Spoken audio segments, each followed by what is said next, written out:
Hello welcome dear friends, मैं आपका D life digital education में आपका हार्दिक स्वागत करता हूं। तो बच्चों, जैसे आपको पता है कि हम मैथ के अंदर पढ़ रहे थे, पिछला टॉपिक हमने अर्थमेटिक करके एचसीएफ एलसीएम किया। आज मैं आपके लिए बहुत ही अच्छा टॉपिक लेके आया हूं, सिंप्लीफिकेशन, जिसको बोला जाता है क्या, सरलीकरण। तो बच्चों, मैं आपका ज्यादा वेट न कराते हुए ले चलता हूं डायरेक्ट क्वेश्चन पे। तो बच्चों, सबसे पहले इस टाइप के क्वेश्चन आपको देखने को मिलेंगे मैथ के अंदर, बहुत सारे क्वेश्चन, कम से कम 2 से 3 क्वेश्चन आते हैं इस टॉपिक के। तो बच्चों ध्यान से देखना। सबसे पहले हम क्वेश्चन कर रहे हैं सरलीकरण का। देखिए, फाइंड द वैल्यू ऑफ, बच्चे ये आपको दिया हुआ है, इसकी वैल्यू आपको फाइंड आउट करनी है। तो सबसे पहले अगर मैं बात करूं, देखो इस तरीके से लिखा हुआ है इसने, 1 divide 2 plus 1 by 8 plus 1 by 5, ये आपको लिखा हुआ है। ठीक है जी। अब हमें करना क्या है इसके अंदर, सबसे पहले हम नीचे से स्टार्ट करेंगे। इसको कहां से स्टार्ट करेंगे बच्चे, नीचे से। तो अगर मैं नीचे से यहां से स्टार्ट करता हूं तो सबसे पहले इसका क्या लिखूंगा, 8 पंजे 40, 40 और 1 41, 41 बटा 5। तो बच्चों अगर मैं इसको रफ करके यहां पर लिख सकता हूं क्या, 41 बटा 5। कितना लिखता हूं, 41 बटा 5। ठीक है बच्चों। अब ये 5 ऊपर जाएगा तो मैं नेक्स्ट स्टेप में लिख लेता हूं 1 डिवाइड 2 प्लस, अब ये 5 बच्चों ऊपर जाएगा तो 5 बटे कितना बन जाएगा, 41। कितना बन जाएगा, 5 बटे 41। अब इसको फिर मैं सोल्व करता हूं, 41 इंटू 2 कितना होता है, 82 प्लस 5 87, 87 बटा 41, ये आ गया। अब बच्चों 41 ऊपर जाएगा तो 41 ऊपर जाने के बाद क्या हो जाएगा, 41 बटा 87 बन जाएगा। तो बच्चों इस तरीके से आपका ये क्वेश्चन बन जाएगा 41 बटे 87। तो बच्चों आपका कौन सा आंसर आ जाएगा, बी ऑप्शन। तो आपको कुछ नहीं करना, इतना नहीं सोचना, आपको क्या करना है, क्वेश्चन लेना है और उसके बाद में बच्चों नीचे से स्टार्ट करना है। तो सबसे पहले मैंने यहां से स्टार्ट किया, 8 पंजे 40 और 1 41 बटा 5। उसके बाद मैंने यहां पर 41 बटा 5 लिख दिया। फिर मैंने क्या किया, ये 5 ऊपर चला गया, 1 के साथ 5 एकम 5, तो 5 बटा 41, 41 इंटू 2 82 प्लस 5 87 बटा 41, और 41 ऊपर गया तो बच्चों बन गया 41 बटा 87। तो इस प्रकार से हमारे क्वेश्चन बन जाएंगे। ओके, नेक्स्ट क्वेश्चन देखिए, ये हमारा है नेक्स्ट क्वेश्चन, उसी टाइप का है बच्चों। तो सबसे पहले एक बात देखिए कि मैं पहले क्वेश्चन को लिख लेता हूं, ठीक है। तो 1 प्लस 1 डिवाइड 2 प्लस 1 डिवाइड, उसके बाद में क्या बच्चों, 3 प्लस 1 डिवाइड और 4 प्लस 1 बाई 5। कुछ नहीं है क्वेश्चन में, आपको लग रहा है कि बहुत बड़ा क्वेश्चन है। सबसे पहले मैं स्टार्ट करता हूं नीचे से। तो बच्चों यहां से 5 चौके 20, 20 और 1 21 बटा 5 बन गया। तो मैं यहां से इसको कितना लिखूंगा, 21 बटा 5। कितना लिखूं बच्चों, 21 बटा 5 लिख लिया मैंने। अब मैं क्या करूंगा, 5 ऊपर चला जाएगा, 1 के साथ मल्टीप्लाई और 21 नीचे हो जाएगा ना। तो मैं अगर फिर से इसको लिखूं 1 plus 1 by 2 plus 1 by 3 plus, अब 5 एकम 5, 5 बटा 21, ये बन गया। अब इसका मैं नेक्स्ट स्टेप करूं तो 21 या 63, 63 और 5 68, 68 बटा 21। तो इसको मैं कैसे लिखूंगा, 1 बाय 2 प्लस 1 बाय, और 21 या 63 और 5 68 बटा 21। तो 68 बटा 21, 21 बच्चों ऊपर चला जाएगा तो 2 की 21 से गुणा करेंगे, 1 की 21 हो जाएगा, ये बन गया। अब मैंने देखो यहां से 21 या 63, 63 और 5 68 बटा 21 बन गया ना, और 21 ऊपर 1 से गुना हो जाएगा तो 21 और नीचे 68। तो मैंने यही लिखा है, ठीक है। अब इसका नेक्स्ट स्टेप क्या होगा, देखिए, अब 68 की इस 2 से गुना करो। 68 की अगर मैं 2 से गुना करूं तो बच्चों कितना आता है, 65 दूना 130 और 68 दूना 136, 136 और 21 कितना होता है, तो 136 और 1 137 और 20 157। तो 1 प्लस 1 डिवाइड कितना आ गया बच्चों, यहां से 157 बटा 68। अब इसको सोल्व करें तो मेरे पास क्या आ जाएगा, कैलकुलेशन का बहुत ध्यान रखना पड़ेगा आपको। 1 प्लस ये ऊपर चला जाएगा 68 और ये नीचे 157, तो बच्चों 157 एकम 157 प्लस 68 डिवाइड 157। तो पहली बात कि नीचे जो आएगा 157 वो दो ऑप्शन में है, तो 68 प्लस करिए ऊपर 157 और 8 165, 165 और 60 225, 225 बटा 157। तो ये कौन सा ऑप्शन है? 225 बटा 157 सी ऑप्शन है बच्चों। 8 और 7 15 और 15 और 7 22, तो 225 बटा 157 आपका क्या आ जाएगा बच्चों? आंसर आ जाएगा। ठीक है, नेक्स्ट। तो इस तरीके से सबसे पहले आपको करना क्या है?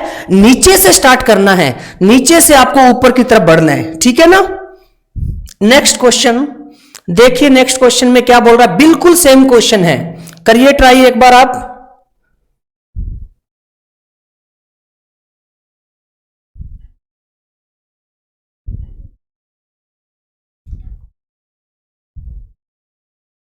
बिल्कुल सेम क्वेश्चन है, नीचे से इसको स्टार्ट करना है। ठीक है ना। तो नीचे से बच्चों इसको कैसे स्टार्ट करोगे? देखो, अगर मैं यहां पर बात करूं फिर से, देखिए सबसे पहले तो मैं इसको लिखूं तो क्या लिखूंगा बच्चों? 1 प्लस 1 डिवाइड 1 प्लस 2 डिवाइड, यहां पर 2 है ना, और डिवाइड और 2 प्लस, ठीक है ना, और 3 डिवाइड। अब देखो बच्चों, यहां से 5 एकम 5 और 4 9 बटा 5, तो मैंने लिख लिया 9 बटा 5। क्या लिख लिया मैंने? 9 बटा 5। 3 के नीचे वाला हिस्सा है, इसको मैंने सोल्व कर लिया। 5 एकम 5 प्लस 4 तो 9 बटा 5। अब बच्चों 9 बटा 5 है ना, 5 इसके साथ गुना हो जाएगा, तो मेरा जो नया स्टेप बन के आएगा वो क्या बन के आएगा? देखिए इधर 1 प्लस 1 डिवाइड 1 प्लस 2, यहां पर देखिए डिवाइड 2 प्लस, अब बच्चों यहां पर देखिए 5 की 3 से गुना होगी तो 15 हो जाएगा ना, 15 बटा 9 ये बन गया। अब इसका नेक्स्ट स्टेप क्या बनेगा? देखिए, अब देखिए 9 दूनी 18, 18 और 15 कितना होता है? 33 बटा 9। अगर मैं इसकी बात करूं तो बच्चों इतना जो सोल्व करने पर मेरे पास कितना आएगा? 33 बटा 9, ये मैंने अलग से लिख लिया। 9 इंटू 2 18, 18 और 15 33, 33 बटा 9। तो मैं यहां से इसकी वैल्यू पुट करूं तो बच्चों मेरे पास क्या आ जाएगा? 1 प्लस 1 डिवाइड 1 प्लस 2 डिवाइड, और कितना निकाला मैंने? 33 बटा 9, 33 बटा 9। ठीक है बच्चों, अब इस 9 को ऊपर लेके जाऊं तो कितना हो जाएगा? देखिए एक एक स्टेप सोल्व करोगे तो आराम से हो जाएगा। तो 1 प्लस 1 डिवाइड 1 प्लस, अब देखिए 9 ऊपर जाएगा, 9 दूनी 18, 18 बटा 33 बन गया ना, ये बन गया 18 बटा 33। अब इसका नेक्स्ट स्टेप कैसे करेंगे? मैं आपको एक एक स्टेप सोल्व करवा रहा हूं ताकि समझ में आ जाए। ठीक है ना, तो घबराना नहीं है, आंसर आ जाएगा आराम से बच्चों। 1 प्लस 1 डिवाइड 33 से कम 33, 33 और 18 कितना होता है बच्चों? 51, 51 बटा 33 बन गया ये। अब अपना लास्ट स्टेप आ जाएगा, तो यहां से 1 प्लस 33 ऊपर जाएगा और 51 नीचे आएगा। 51 एकम 51, 51 और 33 कितना होता है? तो 51 और 3 54, 54 और 30 कितना होता है बच्चों? 84 बटा 51। तो ये आपका क्या आ जाएगा बच्चों? आंसर आ जाएगा 84 बटा 51। अगर इसको काटना है तो काट लीजिए, कितने पे काटे? 3 17 और 3 दूनी 6, 2 3 8 24, ठीक है ना। 28 3 84, 17 3 51। 28 को बच्चों 17 से भाग कर दो, आपका आंसर आ जाएगा 17 एकम 17, बच्चा कितना? 11, 11 ऊपर 17 नीचे। तो बच्चों आपका आंसर जो है एक सही 11 बटा 17 कौन सा ऑप्शन है? A option. तो बच्चों इस तरीके से आप आराम से क्वेश्चन को कर सकते हो। मैं आपको बिल्कुल जीरो से, बिल्कुल बेसिक से बता रहा हूं, नीचे से चलना है, नीचे से ऊपर की तरफ मूव करना है। ठीक है ना, तो नीचे से ऐसे ऊपर जाओगे एक एक स्टेप करके तो आराम से कर लोगे। देखो क्वेश्चन तो आप पहले मेथड से कर लेते यहां से सोल्व करके, परंतु आपको धीरे धीरे सीखना है, एक एक स्टेप बढ़ना है। तो बच्चों नीचे वाले स्टेप को सोल्व करके ऊपर वाले से गुना, फिर ऊपर, फिर ऊपर, इस तरीके से क्वेश्चन को एक एक स्टेप से सोल्व करना है। ठीक है ना। ओके, चलते हैं नेक्स्ट क्वेश्चन पे। बहुत अच्छे से आपकी इसकी प्रैक्टिस हो जाएगी आराम से। अब देखिए हमारे पास क्वेश्चन क्या है बच्चों? 1 plus 2 divide 1 plus 3 divide 1 plus 4/5, ये आपके पास क्वेश्चन है, ठीक है ना। तो सबसे पहले अगर मैं बात करूं इतने स्टेप की, तो इस स्टेप की वैल्यू क्या आ जाएगी, 5 एकम 5 और 4 9/5। तो यहां पर मैं क्या लिख सकता हूं, 9/5। कितना लिख सकता हूं, 9/5। तो मैंने लिख दिया 9/5, ठीक है ना। ये आप देख सकते हो, 5 एकम 5 और 4 9/5। अब इसका नेक्स्ट स्टेप क्या होगा, 1 प्लस 2 डिवाइड, अब 5 बच्चों ऊपर चला जाएगा, 5 दिए 15 हो जाएगा, तो 1 प्लस 15/9। अब यहां से 1 प्लस 2 डिवाइड, अब देखो बच्चों 9 एकम 9, 15 और 9 24, 24/9 कितना हो गया, 24/9। और इसका नेक्स्ट स्टेप कैसे बनेगा, 1 प्लस 2 और 9 से ऊपर गुना हो जाएगी, 9 दूनी 18 और बट्टे में कितना 24, 24 एकम 24 और 18 कितना होता है 42/24। तो 14 तिया 42, 3 14 और यहां पर 3 8 24 है ना, 2 7 14, 2 चौके 8। तो बच्चों आपका आंसर जो है वो कितना आ जाएगा 7/4। तो कौन सा ऑप्शन है, ए ऑप्शन। बच्चों ये ध्यान रखना पड़ेगा आपको, इस तरीके से क्वेश्चन को सोल्व करना है और किस मेथड से। बिल्कुल आप नीचे से ऊपर की तरफ बढ़ोगे तो आपका आंसर एक्यूरेट आएगा, कोई घबराने की जरूरत नहीं है, ठीक है ना। तो आपका आंसर जो है बच्चों वो कितना आ जाएगा 7/4, मतलब ए ऑप्शन, ठीक है ना। नेक्स्ट क्वेश्चन देखिए। अब बच्चों आपको क्या करना है, बहुत ही अच्छा क्वेश्चन दिया है। इतनी देर आपको बराबर में वैल्यू पूछ रहा था, अब बराबर में देके इधर वाली वैल्यू पूछ रहा है। कैसे, उसने क्या है कि ए बी सी इनकी जगह क्या आएगा और फिर आपको प्लस करने के लिए बोला है। तो बच्चों मैं आपको बहुत ही अच्छा मेथड बता रहा हूं, ध्यान से सुनना। जो आपका राइट साइड दिया हुआ है ना, इसको आप पहले उठा लीजिए। किसको, राइट साइड को। तो राइट साइड वाला 9/26 है, इसको बच्चों आप लिख लीजिए। देखो पहले क्वेश्चन मैं नोट कर लेता हूं, 1/a plus 1/b plus 1/c और बराबर में क्या दिया है 9/26। बच्चों एक बात बताओ कि हम नीचे से ऊपर की तरफ जाते थे तो 2/5 आता, फिर 5/2 करते थे, फिर आप ऊपर से नीचे मतलब उल्टा करते जाते थे। तो आपको क्या करना है, मैं कह दूं कि ये आपका लेफ्ट हैंड साइड है LHS और ये आपका राइट हैंड साइड है RHS। तो मैंने RHS से लेना है और 9/26 है ना, इसको आप 26/9 लिख लेना। मतलब हर बार मैं उल्टा करूंगा, क्योंकि इसमें आप उल्टे जा रहे थे ना, तो 9/26 है ना, 26/9 लिख लिया। तो बच्चों 26/9 को, जब 26 को आप 9 से भाग करते हो तो कितना आता है, 9 एकम 9, 9 दूनी 18, कितना बचा यहां से 8। आप लिखते हो इसको 2 सही 8/9। तो इसको लिखना कैसे है, 2 प्लस 8/9, इस तरीके से लिखना है, 2 प्लस 8/9। समझ में आ रहा है ना बात। अब क्या होगा बच्चों, ये जो है ना वैल्यू आगे वाली, ये आपकी वैल्यू है किसकी, ए की। और जो बच गया ना 8/9, इसको वापिस लेके आओ इधर, इसको लिखो 9/8। तो इसको क्या लिखूंगा, 8 एकम 8 प्लस 1/8। समझ गए बात को। अब यहां पर आपकी जो ये वैल्यू है, ये वैल्यू छोड़ दीजिए और इधर लेके आओ। 1/8 को क्या लिखोगे अब, तो आप कहोगे सर 1/8 को हम लिखेंगे 8। अब यहां पर एक बात बताऊं मैं, तो बच्चों ये जो वैल्यू है ना, ये वैल्यू जो आई है, ये है आपकी ए की वैल्यू, ये है बी की वैल्यू और ये जो लास्ट में बचती है वो किसकी वैल्यू है, सी की वैल्यू। अब आप इसको पुट करके देख लीजिए, बराबर में 9/26 ही आएगा। तो मैंने यहां से क्या निकाल लिया, मैंने यहां से निकाला है ए की वैल्यू कितनी, ए की वैल्यू मैंने बताई आपको 2, बी की वैल्यू मैंने कितनी बताई 1 और सी की वैल्यू कितनी बताई मैंने 8।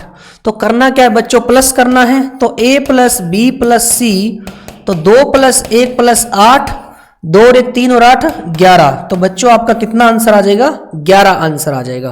कौन सा ऑप्शन है इसके अंदर, बी ऑप्शन है। तो बच्चों इसके अंदर हमें कुछ भी नहीं करना, बस थोड़ा सा आपको कंसेप्ट ये समझना है कि जो वैल्यू आपको राइट हैंड साइड होगी, मतलब दाईं तरफ दी होगी, उसको उठाना है और उसका उल्टा कर देना है। क्यों, क्योंकि 1/a 1/b हम ऊपर से नीचे की तरफ चलते हैं ना। तो बच्चों यहां पर 26/9 कर देना है। और जो वैल्यू आपका भागफल पूरा पूरा जाएगा उसको आगे लिख देना है। 9 दूनी 18, बचा कितना 8/9। मैंने सोल्व करके दिखाया, तो 8/9 जो है उसको आगे फिर सोल्व करना होता है। तो 8/9 को मैंने लिख लिया 9/8, तो 1 + 1/8 बना। अब 1 मैंने ले लिया इसमें से और 1/8 को लिख दिया 8, तो 8 तो आपकी वैल्यू होती है, चाहे बराबर 8 लिख दो। तो बच्चों ये ए की वैल्यू होगी और ये बी की वैल्यू, और जो लास्ट में बचती है वो सी की वैल्यू। एक क्वेश्चन ऐसा और कराऊंगा, आपको बहुत अच्छे से समझ में आ जाएगा, ठीक है ना। तो चलते हैं नेक्स्ट क्वेश्चन पे। बच्चों देखिए नेक्स्ट क्वेश्चन क्या बोल रहा है। अब ये हमारा नया टाइप है, तो देखिए इस क्वेश्चन को।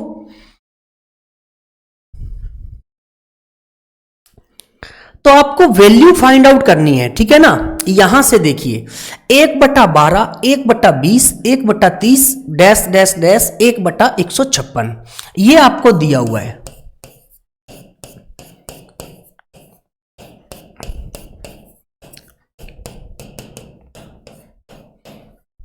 ठीक है, यहां से नीचे से आपको पेयरिंग करनी होती है।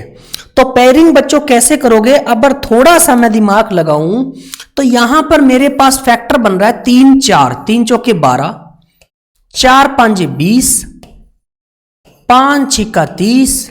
मतलब क्या है, इस तरीके से चल रहा है ना। तो बच्चों इस तरीके से 6 × 7, 7 × 8, परंतु 156 है ना, वो 12 और 13 के पास की वैल्यू है। 12 × 12 144 और 12 × 13 कितना होता है 156। ये तो पता चल गया। अब हमें 3 और 4 से हमें 1/12 लेके आना है। बच्चों मेरे पास जब भी ऐसा आए तो 1/3 और 1/4, अब इनका प्लस करके देखना या माइनस। तो पहले अगर मैं प्लस करूं तो 4 × 12, 3 को 12 से भाग के मतलब 4 प्लस 4 × 12 3, तो 7/12 बन रहा है। अगर मैं यहां पर लिखा के देखूं माइनस का, तो क्या होगा बच्चों, 4 में से 3 गए 1, 1/12 मतलब बन गया ना। तो आप इसको कैसे लिख सकते हो, 1/3 माइनस 1/4, और इसको फिर क्या लिखोगे 1/4 माइनस 1/5, फिर इसको लिखोगे 1/5 माइनस 1/6। इस तरीके से चलते जाओगे और आप क्या लिख दोगे इसको 1/12 माइनस 1/13। ये आपकी एक सीरीज बन गई। क्या बन गई बच्चों, सीरीज बन गई। ठीक है, अब हमें क्या करना है, जो इसमें से कट रहा है काट दीजिए और बाकी को आप सोल्व कर दीजिए। तो मैंने यहां से क्या देखा, 1/4 प्लस का माइनस का कट गया, माइनस प्लस का कट गया, ये भी कट गया। तो 1/12 है तो इससे पहले माइनस 1/12 भी आएगा। एक लास्ट वाला टर्म बच गया और एक आगे वाला, तो 1/3 माइनस 1/13 मेरे पास ये बच गया।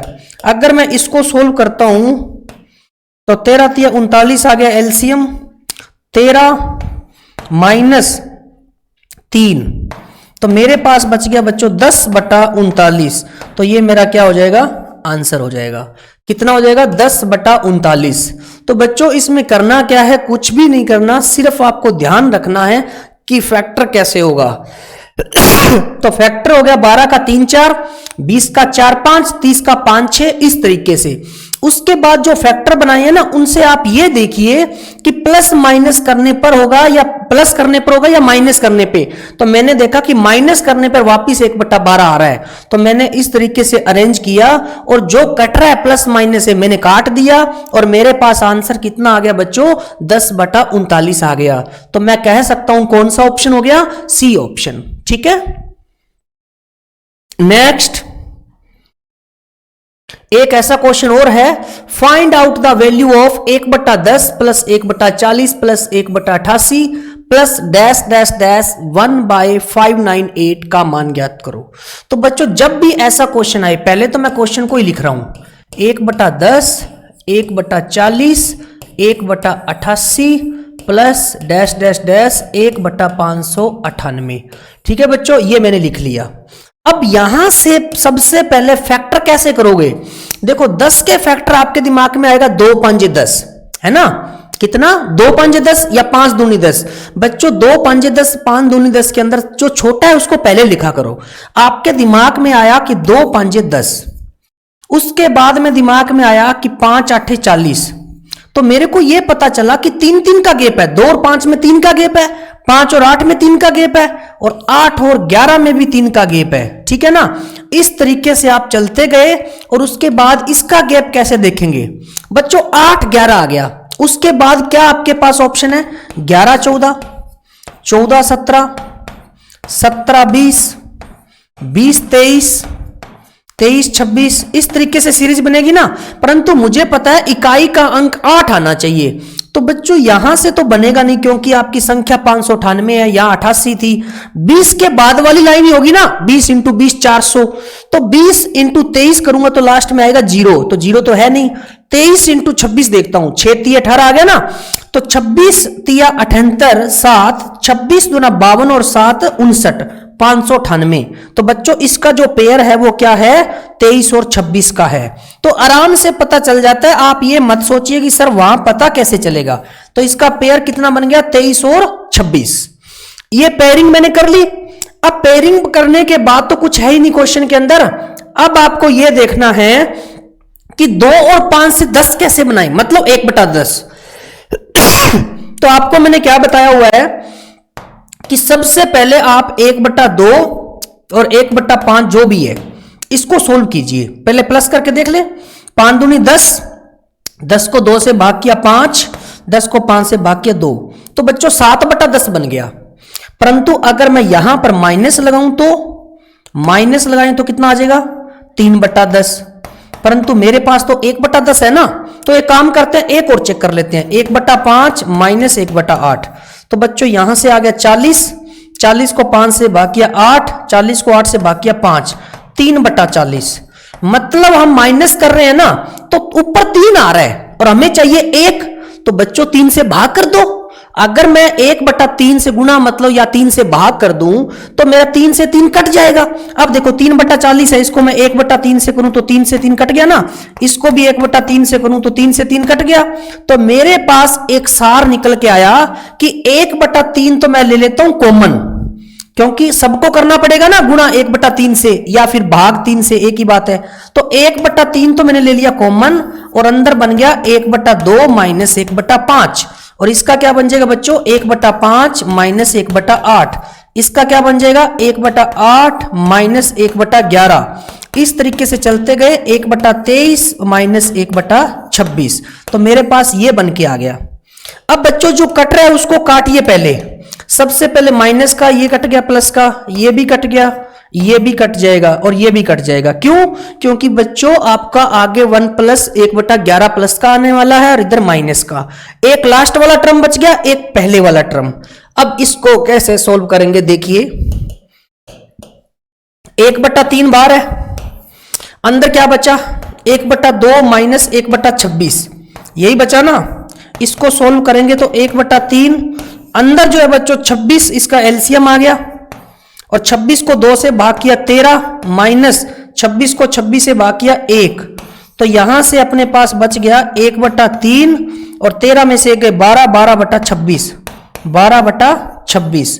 इसको अगर मैं सोल्व करता हूं तो मेरे पास कितना आता है, 3 चौके 12, 2 दूनी 4, 13 दूना 26। तो बच्चों आपके पास क्या बन के आ गया, 2/13। 2/13 आपका क्या हो जाएगा, आंसर हो जाएगा। कौन सा ऑप्शन है, डी ऑप्शन। तो बच्चों आपको करना क्या है, जो आप फैक्टर बना रहे हो ना, फैक्टर अच्छे से बन गए, उसके बाद आप 2 चीजें वैल्यू चेक कर लो कि वापस वही आ रहा है क्या। तो मैंने देखा 1/2 और 1/5 माइनस करके तो 3/10 बन रहा था। इसी तरीके से 3/40 बन रहा था। मैंने सोचा 3 से मैं भाग कर देता हूं सबको, तो मैंने 1/3 निकाल लिया कॉमन और अंदर वो ही लिख दिया। जो कट रहा था बच्चों काट दिया, पहला टर्म और लास्ट टर्म बचता है मोस्टली, तो वो मैंने लिख लिया। अब आगे कैलकुलेशन है, तो इसको कैलकुलेट करने पर बच्चों कितना आ गया, 2/13 आ गया। ठीक है, तो इस तरीके से हमारा ये क्वेश्चन का आंसर बन गया 2/13। तो इस तरीके से हम चलते हैं बच्चों नेक्स्ट क्वेश्चन पे। बहुत ही अच्छा क्वेश्चन है, तो देखिए क्या है। x बराबर दिया हुआ है बच्चों 1 डिवाइड 2 प्लस 1/2। बहुत ही अच्छा क्वेश्चन है और छोटा क्वेश्चन है। तो यहां से x बराबर बच्चों यहां से 1/2 दूना 4, 4 और 1 5/2। और ये अगर मैं बात करूं तो अगर मैं आगे लेके जाऊं इसको x बराबर, तो 2 ऊपर चला जाएगा और 5 नीचे, तो कितना आ जाएगा x का मान 2/5। ये बिल्कुल बेसिक क्वेश्चन था, आपको ध्यान देना है कि इस क्वेश्चन में करना क्या है बच्चों। 5/2 मत कर देना, कई बार बच्चे क्या होते हैं 2 दूना 4 और एक 5/2 आया है ना, तो 1/, है वो तो ऊपर जाएगा तो 2/5 हो जाएगा, ठीक है ना। इस क्वेश्चन का खासकर ध्यान रखना है। ये बहुत अच्छा क्वेश्चन है, इसको देखिए क्या बोलना चाह रहा है ये question. Find out the value of, इसका मतलब बच्चों आप ये मत समझना कि इंग्लिश में पढ़ा रहा हूं, इसका मतलब होता है इसका मान ज्ञात करो, इतना तो आपको पता ही है ना। Find out the value of किसका, ये चीज है। तो बच्चों इसको कैसे सोल्व करें, देखो सबसे पहले अपने पास रूट है, इसके अंदर क्या है 5, फिर प्लस, फिर रूट है कितना है 11, प्लस फिर आपके पास क्या है रूट है 19, ठीक है, और फिर आपके पास रूट है कितना 29, यही है ना, रूट पे रूट चढ़ते जा रहे हैं ना। अब देखिए बच्चे रूट 49 का कितना होता है 7 होता है, तो मैंने क्या कर दिया यहां पर प्लस में हो गया 7। अब 29 और 7 कितना होता है 36 होता है ना, और 36 का रूट कितना होता है बच्चों 6। एक स्टेप और कर लेता हूं मैं, यहां पर देखिए 5 प्लस रूट में कितना है 11 प्लस में और रूट में कितना है 19, और बच्चों यहां से 29 और 7 कितना हो गया 36, और 36 का रूट कितना होता है 6, ये बन गया, ठीक है ना। इस तरीके से आपके स्टेप बनते जाएंगे, बहुत ही इजी क्वेश्चन होता है ये। देखिए 5 प्लस रूट 11 और 19 और 6 25, 25 का कितना हो जाता है 5, तो इस तरीके से इसका कितना बन जाएगा, ये देखिए 5 प्लस रूट 11 और 5 कितना होता है रूट 16, रूट 16 का कितना हो जाएगा 4, और रूट 5 और 4 9, रूट 9 कितने का मान होता है 3 का मान होता है। तो बच्चों इसका आंसर कितना आ जाएगा 3, मतलब कुछ भी नहीं करना, बिल्कुल इजी क्वेश्चन है, बस आपको वैल्यू पुट करते जाना है और आपका आंसर आ जाएगा। देखिए सबसे पहले इतना भी करने की जरूरत नहीं थी, जो बच्चा समझदार है जिसका बेसिक क्लियर है, देखो 49 का होता है 7, 7 और 29 कितना हो गया 36, 36 का 6 होता है, 6 और 19 25, 25 का 5 होता है, 5 और 11 16, 16 का 4 होता है, 5 और 4 9, 9 का कितना हो गया 3। तो मतलब बिना पेन उठाए भी इसका आंसर आ सकता था, परंतु मैंने आपको इसलिए बताया है कि बहुत सारे बच्चों का बेसिक क्लियर नहीं है, इसलिए मैंने आपको यह पूरा अच्छे से बताया। ओके चलते हैं नेक्स्ट क्वेश्चन पे। देखिए एक क्वेश्चन ऐसा और आ गया अभी जो मैंने सिंप्लीफिकेशन का करवाया था ना, बहुत ही अच्छा क्वेश्चन है। 1/30 plus 1/42 plus 1/56 plus 1/72 plus 1/90 plus 1/110, इसका मान आपको निकालना है। बच्चों सबसे पहले इसके फैक्टर करते हैं, 30 का कितना हो जाएगा 5 और 6, 5 6 30 होता है ना, 6 7 42, 7 8 56, 8 9 72, 9 इंटू 10 90 और 10 इंटू 11 110। अब बच्चों वही कहानी कि 5 और 6 से हमें 1/30 बनाना है, तो या तो 1/5 प्लस 1/6 होगा या 1/5 माइनस 1/6 होगा। अगर मैं यहां से करके देखूं 1/5 माइनस 1/6 मोस्टली माइनस होता है। 5 6 30 एलसीएम आ गया, 30 को 5 से भाग किया 6, 30 को 6 से भाग किया 5, 6 में से 5 गए 1, 1/30 आ गया ना वापिस। तो इसको मैं क्या लिख सकता हूं 1/5 minus 1/6 plus 1/6 minus 1/7 plus 1/7 minus 1/8 plus 1/8 minus 1/9, ठीक है ना। इस तरीके से लिखते जाना, प्लस 1/9 माइनस 1/10 प्लस 1/10 माइनस 1/11। तो ये चीजें मैंने लिख ली यहां पर, ठीक है बच्चों। अब आपको क्या करना है, बहुत ही सिंपल क्वेश्चन बन गया है, जो कट रहा है वो काट दीजिए। ये कट जाएगा प्लस माइनस 1/7 प्लस माइनस, ये plus minus plus minus plus minus, तो बचेगा क्या बच्चों आपके पास पहला और लास्ट। तो पहला और लास्ट देखूं तो 1/5 बच गया और उधर से माइनस का 1/11 बच गया। तो अगर यहां से एलसीएम ले तो 11 5 55, 55 को 5 से भाग किया 11 माइनस 55 को 11 से भाग किया 5, तो मेरे पास कितना आ गया 11 में से 5 गए 6, 6/55 मेरा क्या आ जाएगा आंसर आ जाएगा। तो 6/55 है ऑप्शन में, बिल्कुल है। कौन सा ऑप्शन है? D option. तो बच्चों सिंप्लीफिकेशन है ना, बस सिर्फ हाथ खुलने चाहिए कैलकुलेशन के लिए। मैंने फैक्टर बनाए और फैक्टर से मैंने क्या देखा कि 5 और 6 से मुझे 1/30 बनाना है, तो मैंने 1/5 माइनस 1/6 इस तरीके से मैं लिखता गया और मेरा आंसर आता गया। तो बच्चों इस तरीके से हमारा क्या हो जाता है, 6/55 इसका आंसर बन जाता है। तो आपको यह देखना है कौन कौन कट गया और कौन कौन बच गया। तो पहला और लास्ट ही बचता है मोस्टली। तो बच्चों ये आपको सोल्व करने पर कितना मिल गया, 6/55। चलते हैं नेक्स्ट क्वेश्चन पे। तो बच्चों ये था आपका सिंप्लीफिकेशन का फर्स्ट पोर्शन। मैंने आपको बहुत ही बेसिक क्वेश्चन से अच्छे से करवाया है, और आप भी अपने घर पे जाके या घर पे ही बैठे होंगे तो आप बच्चों इसको नोटबुक पे नोट कीजिए और क्वेश्चन को लगाइए। जो क्वेश्चन नहीं बनता आप घबराइए मत, नेक्स्ट क्लास के अंदर आपका डाउट खुद ब खुद क्लियर हो जाना है, क्योंकि ये सिर्फ आपको बेसिक करवाया है इस क्लास में, और जैसे ही हम नेक्स्ट क्लास में जाएंगे तो थोड़ा सा उसका लेवल बढ़ेगा। और इसको भी मैं फिर से दोबारा से बताऊंगा आपको कि पिछली क्लास में मैंने आपको क्या करवाया है। तो हर क्लास में स्टार्ट होने से पहले ओवरव्यू दिया जाता है, तो आप टेंशन मत लीजिए। पर ज्यादा से ज्यादा अपने फ्रेंड्स को जरूर बोलिए कि लाइक और सब्सक्राइब जरूर कीजिए। यूट्यूब चैनल पर भी आप जा सकते हो, dlife.fun लिखकर, वहां पर आपको वीडियो मिल जाएंगे डेमो के तौर पे। ठीक है बच्चों, और आप गूगल पर इसको डाउनलोड भी कर सकते हो इस ऐप को, dlife.fun को, और विजिट कर सकते हो वेबसाइट पे www.dlife.fun पे। ओके बच्चों, थैंक यू, खुश रहिए, शुक्रिया, बाय बाय।